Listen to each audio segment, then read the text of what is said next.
बिस्मिल्लाहिर्रहमानिर्रहीम। आज 6 मई ट्यूसडे का दिन है। आज की वीडियो में हम गोल्ड और कुछ इंपॉर्टेंट करेंसी पेयर का टेक्निकल एनालिसिस करने की कोशिश करेंगे। मेरी ये वीडियो जस्ट एजुकेशनल पर्पज़ के लिए है। मेरी किसी को बाइंग या सेलिंग की कोई एडवाइस नहीं है। मेरा एक फ्री व्हाट्सएप कम्युनिटी ग्रुप भी है जिसका लिंक इस वीडियो को डिस्क्रिप्शन में मौजूद है, जहाँ पे मैं ताज़ा तरीन अपडेट और टेक्निकल एनालिसिस शेयर करता हूँ। जहाँ पे कोई बाई या सेल का सेटअप मिलता है तो वो अपने कम्युनिटी मेंबर को भी मैं शेयर करता हूँ। आप भी मेरी कम्युनिटी का हिस्सा बन सकते हैं, जिसका लिंक इस वीडियो की डिस्क्रिप्शन में मौजूद है। तो आज का एनालिसिस स्टार्ट करने से पहले फॉरेक्स फैक्ट्री पे देख लेते हैं आज की फंडामेंटल न्यूज़। अगर हम फॉरेक्स फैक्ट्री पे ट्यूसडे 6 मई का डाटा देखें तो जापान में बैंक हॉलीडे है और उसके अलावा कोई ख़ास हाई इम्पैक्ट न्यूज़ नहीं है। यूरो के रिलेटेड 11:45 पे एक मीडियम इम्पैक्ट न्यूज़, 12 बजे एक लो इम्पैक्ट न्यूज़, 12:15 बजे एक लो इम्पैक्ट न्यूज़, 12:45, 12:50, 12:55, 1 बजे ये सारी लो इम्पैक्ट न्यूज़ हैं। और डॉलर इंडेक्स के रिलेटेड कोई हाई इम्पैक्ट न्यूज़ नहीं है। जस्ट 7 बजे एक लो इम्पैक्ट न्यूज़ और 10:01 पे 10 ईयर बॉन्ड एक्शन का ये medium impact low impact news है। तो फॉरेक्स फैक्ट्री पे अब हम चलते हैं। पहले तो DXY को देख लेते हैं। DXY को देखें तो मार्केट अपने रेजिस्टेंस एरिया से लग के नीचे की जानिब आ रही है और ये अब इसके नीचे ये एक सपोर्ट पड़ी है। अगर मार्च यहाँ से सपोर्ट लेती है तो ये फिर इस रेजिस्टेंस एरिया को ब्रेक कर सकती है। अगर इसको रिस्पेक्ट नहीं करती तो फिर मार्केट की यही 97,882 यही मार्केट की सपोर्ट होगी। तो है ये बीरिश ट्रेंड में है। अब हम गोल्ड को देख लेते हैं। गोल्ड की कल की सूरत हाल देखें तो कल की वीडियो में भी मैंने यही बात आपको कही थी। आप कल का एनालिसिस मेरा देख सकते हैं 5 मई का। तो मैंने कहा कि 3270 जो है ये एक स्ट्रॉन्ग रेजिस्टेंस एरिया है। अगर इसके ऊपर H4 या H1 की एटलीस्ट कैंडल क्लोजिंग कर देती है तो ये स्ट्रक्चर ब्रेक हो जाएगा, फिर ये अपने अपर एरियाज़ की तरफ जा सकता है। और मार्केट ने वैसा ही बिहेव किया। मार्केट ने अपने रेजिस्टेंस एरिया को हैवी मोमेंटम के साथ ब्रेक किया और फिर कल सारा दिन इसका मोमेंटम अपवर्ड ही रहा है। और पिछले एनालिसिस में मैं भी यही आपको कहता रहा हूँ कि मार्केट का अभी स्ट्रक्चर बेरिश नहीं हुआ, छोटे टाइम फ्रेम में है। ये रिट्रेसमेंट तो है लेकिन इसका रिवर्सल नहीं है। अब अगर हम इसका डेली टाइम फ्रेम ओपन करें तो मार्केट की डेली की ये एक रेजिस्टेंस एरिया था जिसको मार्केट ने रीटेस्ट किया है और अब नीचे रिट्रेसमेंट ले रही है और ये है बाई ट्रेंड में है। हमने इसको टिप से बाई करना है। और अगर हम H4 के टाइम फ्रेम में इसका एनालिसिस करें, हाँ जी, ये देखें मार्केट का रेजिस्टेंस एरिया था। मार्केट ने H4 की कैंडल देखें, इतनी बड़ी कैंडल के साथ इसे ब्रेक किया और फिर ये एक रेजिस्टेंस एरिया था। मार्केट ने इसको भी रिस्पेक्ट नहीं दी। यहाँ पे एक रेजिस्टेंस एरिया था 33-27 का एरिया था। इससे पहले ये जो लिक्विडिटी एरिया था 3315, मार्केट ने यहाँ पे थोड़ा बहुत कंसोलिडेशन तो किया छोटे टाइम फ्रेम में, लेकिन फिर इसको फर्दर अपवर्ड ब्रेक कर दिया है। अब मार्केट का जहाँ पे मार्केट है ये एक रेजिस्टेंस एरिया है। यहाँ पे देखें तो 3386 का एरिया एक डेली का इसका रेजिस्टेंस लेवल था और मार्केट ने उसको रिस्पेक्ट तो दी है फ़िलहाल, लेकिन ये फर्दर इसको ब्रेक भी कर सकती है।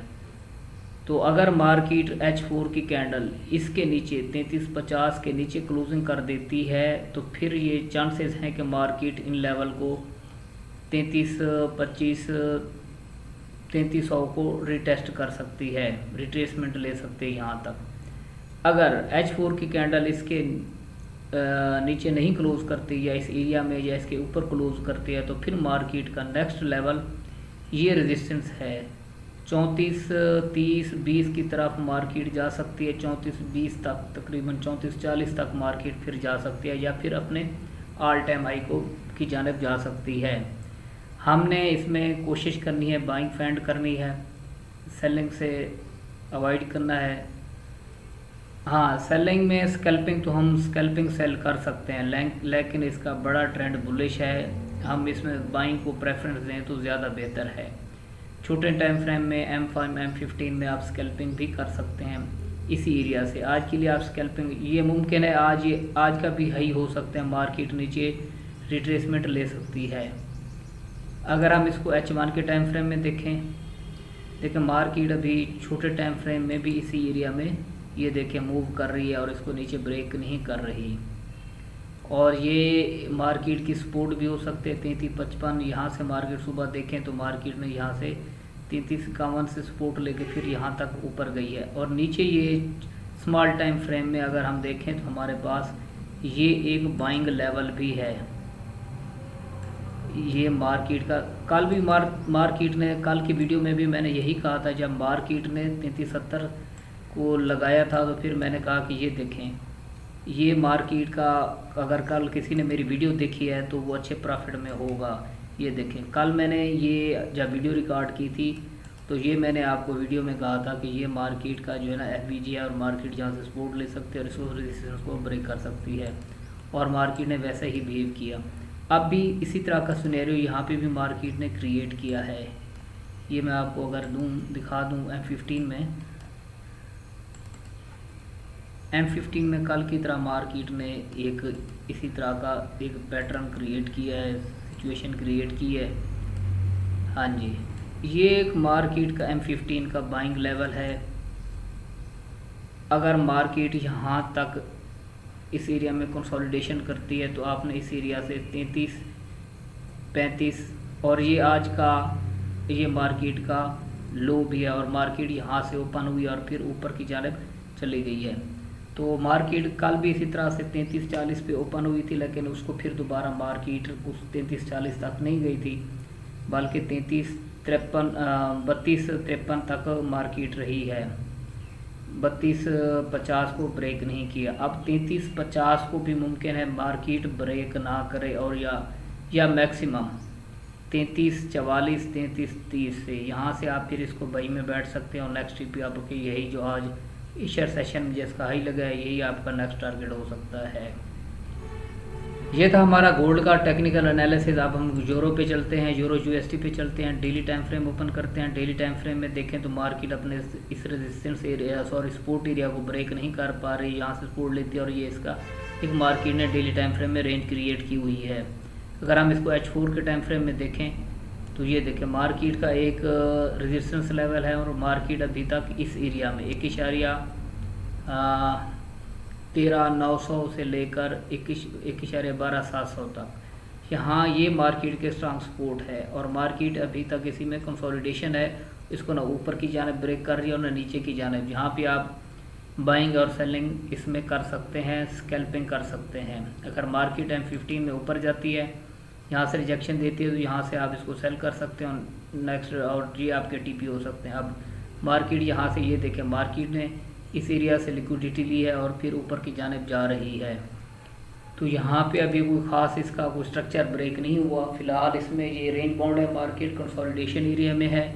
यहाँ आप स्कैल्पिंग में बाई या सेल कर सकते हैं। अब ऊपर से सेल, नीचे से बाई, इसका तो ये सिनेरियो हो गया। अब GBP USD को देख लेते हैं। GBP USD का अगर हम देखें तो डेली टाइम फ्रेम में भी इसकी भी वही सूरत हाल है जो यूरो USD की है, नीचे से बाई ऊपर से सेल। और मार्केट अभी तक डेली टाइम फ्रेम में देखें तो मार्केट काफ़ी दिनों से इसी एरिया में ट्रेड हो रही है। अगर हम इसका H4 का टाइम फ्रेम ओपन करें तो मार्केट के H4 की ये रेजिस्टेंस एरिया और नीचे ये सपोर्ट एरिया है।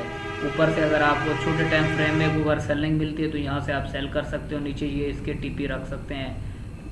अब ये मार्केट ऊपर की जानिब जा रही है, आप यहाँ से इसको शार्ट कर सकते हैं। ये था GBP USD का एनालिसिस। अब हम USD JPY को देख लेते हैं। डेली टाइम फ्रेम में देखें तो मार्केट अपने बीरिश ट्रेंड में है और अपने इस रेजिस्टेंस एरिया से लग के नीचे की जानिब आ रही है। अगर हम इसको H4 के टाइम फ्रेम में देखें तो H4 के टाइम फ्रेम में मार्केट ने यहाँ से स्ट्रक्चर को ब्रेक किया था, लेकिन ये बड़े टाइम फ्रेम का रेजिस्टेंस एरिया है और मार्केट हमेशा अपने बड़े टाइम फ्रेम को रिस्पेक्ट लाजमी देती है।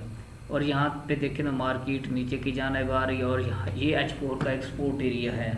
क्योंकि पहले ये एक रेजिस्टेंस एरिया था, अब ये सपोर्ट एरिया में कन्वर्ट हो चुका है। अगर मार्केट H1 में M15 में हमें कोई बाइंग, लेकिन H1 में भी देखें तो ये इसका स्ट्रक्चर डाउन की जानब है, और नीचे इस एरिया से अगर हमें कोई बाइंग मिलती है, ये एक FVG भी है, और यहाँ से अगर हमें कोई बाइंग रीज़न प्रोवाइड करती है तो यहाँ से हम बाई करेंगे, वरना इस अपर एरिया से इसको जो ऊपर की एरिया से 145 144 यहाँ से आप इससे सेल कर सकते हैं H1 के टाइम फ्रेम में। अब हम GBP JPY को देख लेते हैं। अगर यहाँ पे हम देखें तो मार्केट पहले इसका जो है ना डेली का टाइम फ्रेम ओपन करते हैं। डेली टाइम फ्रेम में देखें तो मार्केट ने ये एक बड़ी लेग बनाई सेल की और फिर यहाँ तक आई, और अब ये इसकी रिट्रेसमेंट थी। रिट्रेसमेंट मार्केट ने अपने मुकम्मल कर लिया और ये एक रेजिस्टेंस एरिया था डेली टाइम फ्रेम में, और अब मार्केट नीचे की जानिब आ रही है। अगर हम इसका H4 का टाइम फ्रेम ओपन करें तो ये देखें मार्केट की है, ये एक लेग है और यहाँ से मार्केट H4 में सपोर्ट लेती है, तो फिर नेक्स्ट पे आपके ये रेजिस्टेंस लेवल हो सकता है। यहाँ से आप नीचे इसको थोड़ा आप रिट्रेसमेंट लेने दें। यहाँ पे आप देखें तो H4 का ये FVG पे और मार्केट इसको जो है ना एक कैंडल ग्रीन बनाई और अब बढ़ जाने की कोशिश कर रही है। अगर हम H1 के टाइम फ्रेम में देखें तो हमारे पास ये एक एरिया है 190.394, ये एक लेवल है बाई का। अगर हम इसको फर्दर देखें तो नीचे हमारे पास कौन सा बाई का लेवल है, हाँ जी, दूसरा हमारे पास 199.900 का एरिया है, बाइंग का है। अगर नीचे मार्केट रिट्रेसमेंट लेती है, अगर यहाँ पे हमें बाइंग प्रोवाइड करते तो हम इससे बाई करेंगे, और हमारा पहला टीपी ये जो मार्केट जहाँ से लग के आ रही है ये लेवल हो सकता है, और फिर एक टीपी हम ओपन करेंगे और नेक्स्ट जो है इसका रेजिस्टेंस लेवल है उसको टारगेट करने की कोशिश करेंगे। अब हम BTC को देख लेते हैं। BTC का डेली का टाइम फ्रेम ओपन करते हैं। डेली टाइम फ्रेम में देखें तो मार्केट का एक रेजिस्टेंस एरिया था, और ये मैंने काफ़ी दिनों से ये रेजिस्टेंस एरिया ड्रा किया हुआ था, और मार्केट अपने उस रेजिस्टेंस लेवल से नीचे लग के आ रही थी। आपको कहा था कि यहाँ से मिडल एरिया से आपने 96,000 से आपने एक सेल की ट्रेड ओपन करनी और 92,000 आपका टीपी हो, 91,000 आपका टीपी होना चाहिए। और मार्केट अगर हम डेली टाइम फ्रेम में देखें तो मार्केट का ये एक सपोर्ट लेवल ये एक रेजिस्टेंस लेवल था, मार्केट ने ब्रेक किया, आप इसको रिटेस्ट भी कर सकती है। फ़िलहाल अगर हम छोटे टाइम फ्रेम में देखें तो मार्केट H4 में देखें तो मार्केट नीचे आ रही है, और यहाँ पे हमें अगर कोई बाइंग पर अपॉर्चुनिटी देती है 92,000 के करीब या 93,000, यहाँ पे हम इसमें बाई करेंगे और नीचे इसका थोड़ा सा स्टॉप लॉस लगा के इसको इन एरियाज़ को टारगेट करने की कोशिश करेंगे। 94,000, उसके बाद हमारा नेक्स्ट टीपी 96,000, उसके बाद 97-98,000 हमारे टीपी हो सकते हैं।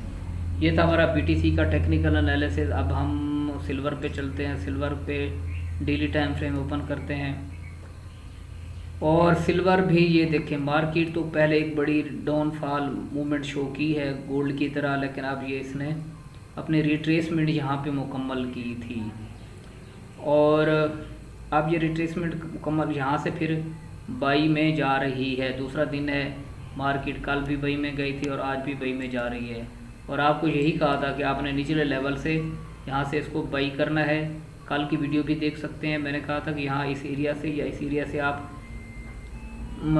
इसको 31,031.32 से आप इसको बाई कर सकते हो। नेक्स्ट टीपी आपके ये लेवल होने चाहिए, और मार्केट आज इन लेवल तक अप्रोच कर सकती है 33,600। नीचे अगर थोड़े रिट्रेसमेंट लेती है तो यहाँ से आप इसको जो है बाई कीजिएगा आज के दिन। इसमें आपने बाइंग करनी है। अगर H1 के टाइम फ्रेम में देखें, अगर मार्केट नीचे रिट्रेसमेंट लेती है तो इसके सेंटर से फिर एक यहाँ से आप 32.72 से यहाँ से आप बाई ले सकते हैं, और नेक्स्ट टीपी आपके ये लेवल हो सकते हैं। ये था हमारा आज का टेक्निकल एनालिसिस। उम्मीद है वीडियो आपको पसंद आई होगी। अगर वीडियो पसंद आई है तो सब्सक्राइब और लाइक कर दें। मिलते हैं नेक्स्ट वीडियो में, तब तक अल्लाह हाफिज़।